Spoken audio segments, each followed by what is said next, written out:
Тривога, відчуття безпорадності, стрес – все це викликає дуже різні прояви у дітей. Мова йде про проблеми апетиту, розлади сну, соматичні проблеми, такі як біль в животі чи головний біль. Також можемо спостерігати регрес в розвитку дитини. Тим самим можуть виникати проблеми в поведінці, в соціально-побутових навичках. Все це є нормальна реакція на ненормальні події. І важливо знати, що діти мають більш гнучку психіку, ніж дорослі, і тому велика кількість дітей зможуть відновитися без допомоги фахівців, проте їм все одно потрібна допомога батьків. Про це нам розповіла лікар сімейної медицини з США Дебра Гілбоа в інтерв'ю з Родіоном Жизневским на Ukraine International. As you know, unfortunately, there is a terrible war in Ukraine today, and a massive amount of the population has already suffered from it. There are many destroyed cities, a lot of deaths, adults and kids under huge risk now. So now I would like to stay more on psychological state of people who, let's say, are lucky to survive. People who experience these terrible things. Today we are about to talk about it, and in particular about kids and children's psychological traumas. Bearing in mind your experience of working with kids, what psychological problems do they tend to have during war times, depending on their age group? This depends on two factors, really. The first is what they experience. And if they're old enough to create memories, it's processed a little different than if they're very small and they just get a sense of big feelings. There's almost nothing we can do as adults to protect our kids from what they will experience. But the second part of the impact on how this impacts them for their whole life is about how we care for them while they go through these things and afterwards. And that, as adults, we actually can make a really big impact upon. It's not a question only of protecting our kids, and of course we'll do whatever we can to protect our children, but it is a question of how we speak to them and what we tell them, and physically how close we can remain to them. So if we talk about the most common psychological problems, what would you highlight? That even during this acute time, when the problems are still going on for families who are still in Ukraine, when they are very recent for families who have fled recently from Ukraine, and even for the children of people like me who are watching this and talking about it outside of Ukraine, the most immediate impacts tend to be changes in behavior, like being much more clingy or much more easily upset about things that don't even necessarily seem related to the news or what's happening. Nightmares are very common, and sometimes we'll see regression. So you might see a child who used to be trained to use the toilet without any trouble, and now they're wetting themselves. And it doesn't mean that they're damaged. It doesn't mean that they will always be this way now. So you said that we could notice some changes in their behavior.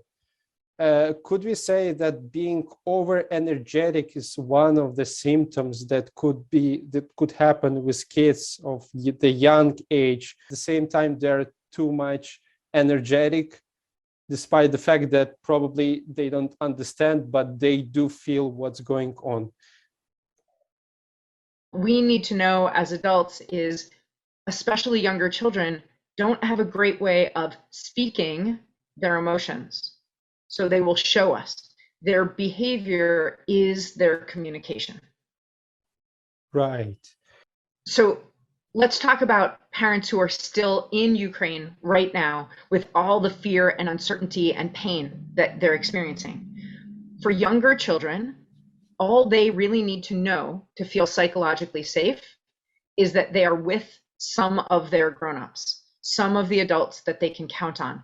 Right now, I know that so many families are separated, and that doesn't have to be damaging for kids. There are two things that you can do and one thing not to do that can be really helpful. The two things to do are to reassure about everything you can actually reassure the child about. So you can say things like, we are together. I can understand your feelings. I hear that you're upset. It's okay to tell me that you're scared. You can tell me what you don't like. You can tell me what you wish or what you want, even if I can't make it happen. So being there to receive their feelings. The thing not to do is to not lie. Please don't tell your child everything will be okay. We would never be separated. Nothing bad could happen to us. I know that everything will work out exactly the way we want.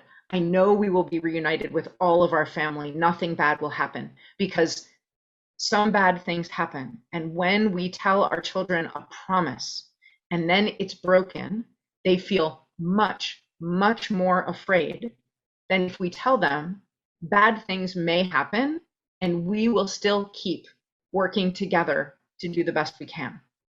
The last thing to do is to give physical contact as much as they want you to. Please don't worry that you're picking them up too much, that you're spoiling them, that you're spending too much time with them just sitting right next to you. I know that you could use some personal space yourself, that you have a lot of feelings to navigate. Touch is one of the most reassuring things to family members, to humans. So you will help them feel safe in a situation that is not safe by just being willing to be as physically close as they want you to be, as much as you can. You can't always, but as much as you can.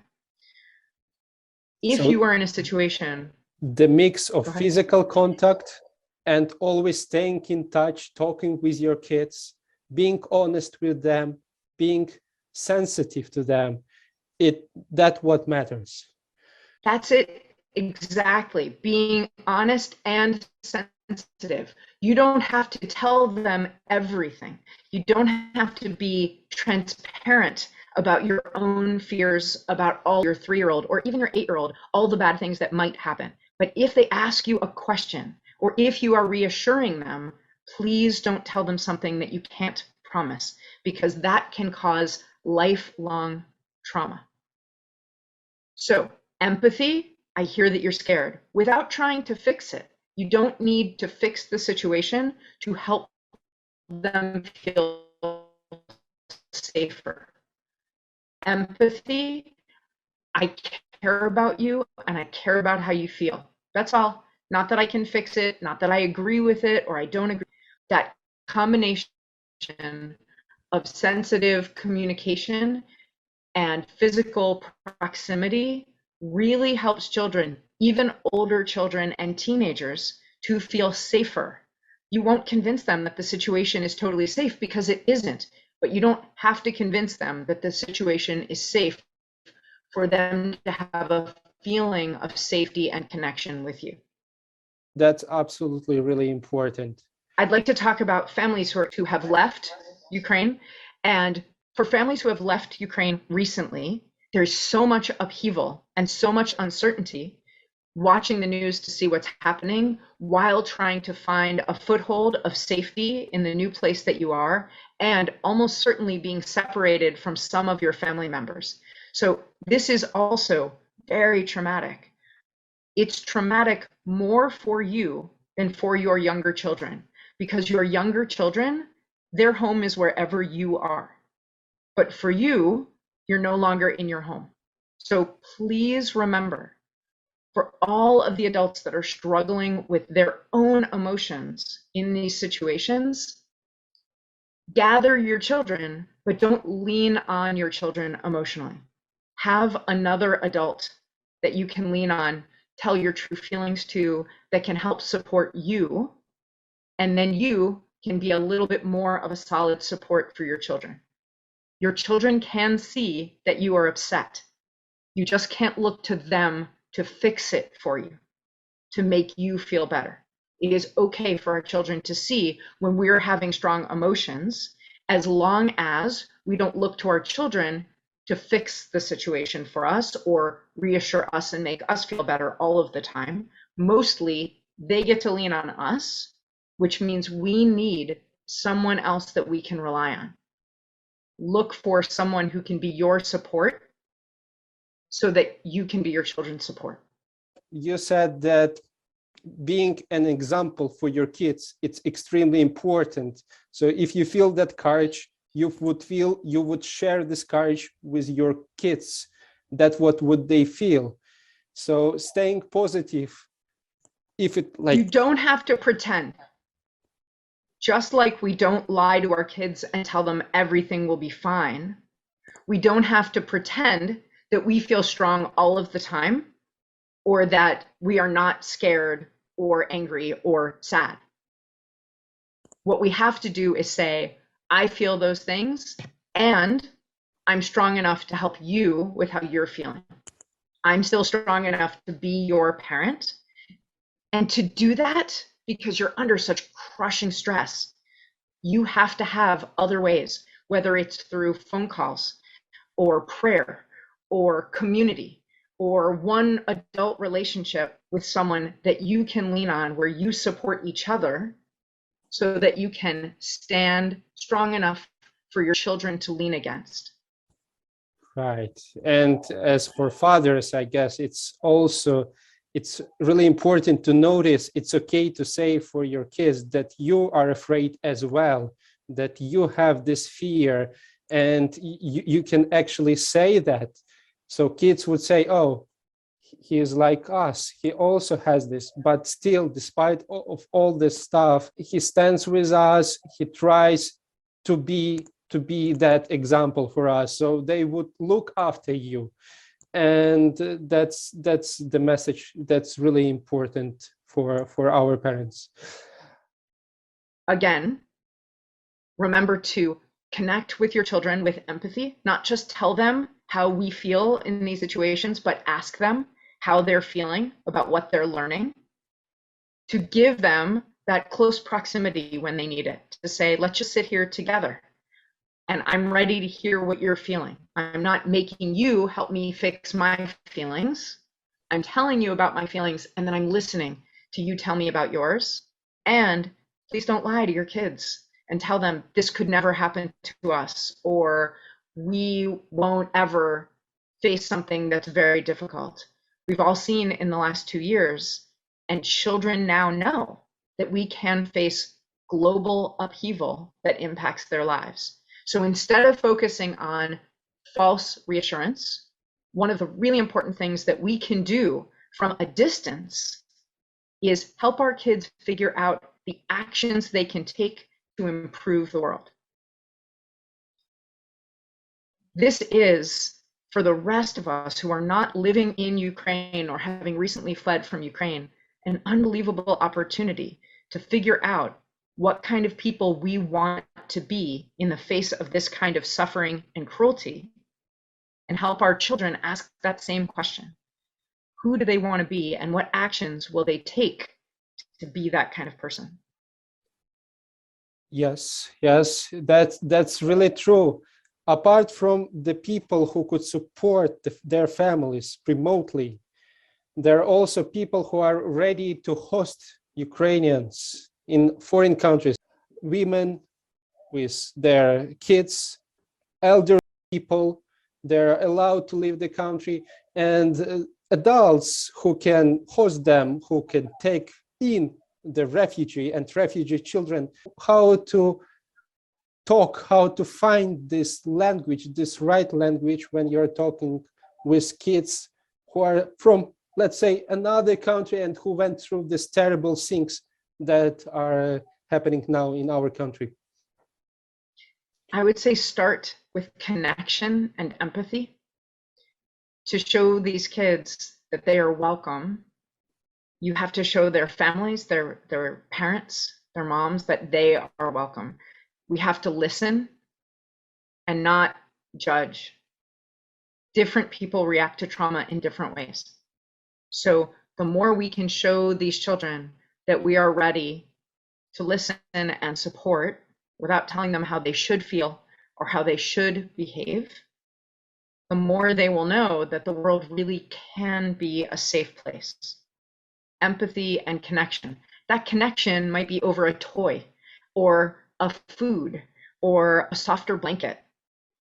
That connection might come through comforting their mom so that they don't have to feel like they should be the ones comforting their mom. And please don't think that these children or these adults are going to have the capacity right now to show gratitude. Know that what you're doing is incredibly valuable and wonderful, and don't count on them being able to see past their own experience right now to make you feel good about what you're doing. Right. So that's absolutely important. I know that it's almost impossible if you're living in another country, and if you fortunately didn't go through this war, it's, as you said, empathy is really important. So you try to put yourself, to place yourself on the position of that kid. What would you feel if you were living in this country? How would you react if you were this kid? So probably then you could more or less understand the reaction of kids after such psychological traumas and be more sensitive to them. And that's absolutely right. So we have tried to feel them and not to expect them to be grateful immediately just because they're not caring about that much after all the things, again, they experienced. One of the things to remember about empathy, whether you are in a terrible situation and trying to have empathy for someone else, or you're doing your best to help someone who's come from a completely different experience than you've had, you don't have to be able to name the emotion that they are having or have experienced that emotion yourself to have empathy. You can simply say, you matter, and I care about what you're going through. It's really important to let them know that you could feel what they feel. Yes, that's right. If we talk about short-term and long-term consequences, what should we expect after the end of war? I mean, what are the main rehabilitation tools probably you could recommend for those who will work with our children in a peaceful time? We've learned so much about helping children recover from, and adults recover from childhood trauma. There are a lot of really great professionals doing this work. I think it might be really useful, though, Rodion, for us to talk about people who aren't trained in this, who aren't professionals. And that is, remember that you don't know how present something is for someone.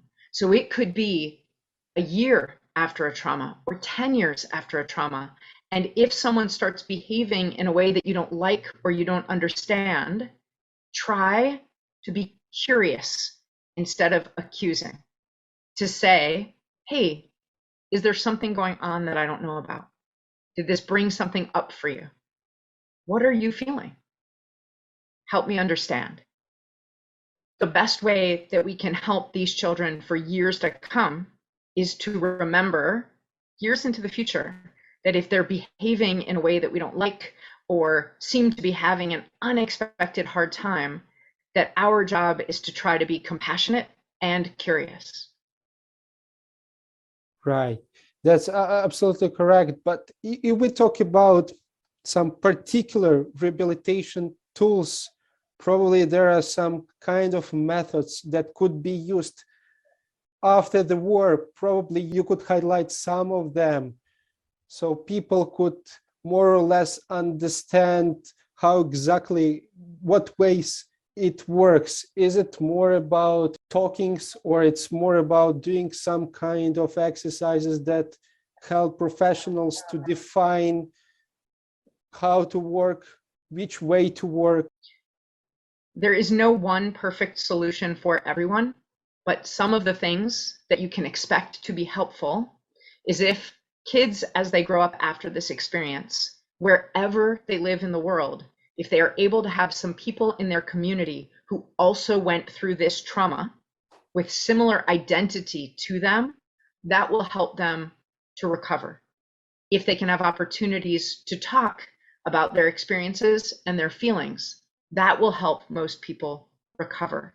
And if they can have opportunities to commemorate the people that they've lost and take action to promote peace or promote their identity in ways that are meaningful to them, those are all methods that help people recover from this kind of trauma.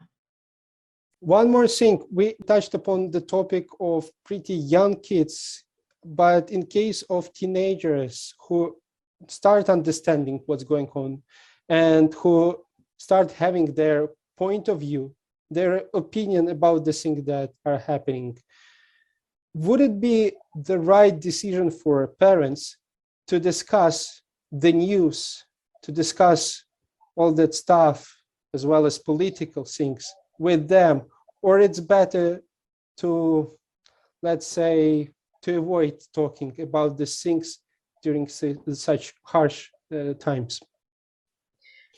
The choice that we have as parents is to talk to our middle-aged kids, so 8, 9, 10, and teenage kids about these issues and have them hear about it from other people and on social media, or only have them hear about it from other people and on social media.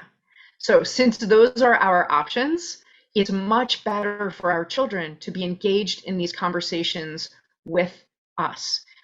The best thing that we can do for our kids is first to listen to their feelings and their opinions without telling them how they should feel or how they should not feel.